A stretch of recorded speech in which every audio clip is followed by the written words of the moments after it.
கொதிக்க விட்டு வடிகட்டி காலை மாலை 3 நாள் 6 வேளை இதை பருகிட்டு வந்தாங்க அப்படின்னாலே ரத்தம் வந்து சுத்தமாகி நல்ல ரத்தத்தில் உள்ள சிகப்பணுக்கள் நல்ல அதிகமாக உற்பத்தியாகி இறந்த அணுக்கள் எல்லாமே கிட்னி மூலிமா வடிகட்டப்பட்டு சிறுநீர் மூலிமா நமக்கு வெளியே வந்துடும். கொடிப்பசலையும் தண்டுக்கீரையும் இது ரெண்டும் ஞாபகம் வச்சுக்கணும். அடுத்தது 2 கீரை இருக்குது.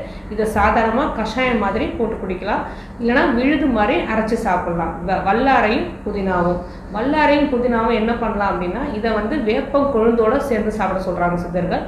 புதினா ஒரு கைப்பிடி எடுத்துக்கிட்டோம் அப்படின்னா வேப்ப கொழுந்து ஒரு கைப்பிடி எடுத்து 2த்தையும் நல்லா கொதிக்க விட்டு அதை வடிகட்டி அதை வந்து காலை மாலை 2 வேளையும் வெறும் வயிற்றில் வந்து 3 நாட்கள் குடிச்சிட்டு வர சொல்கிறாங்க.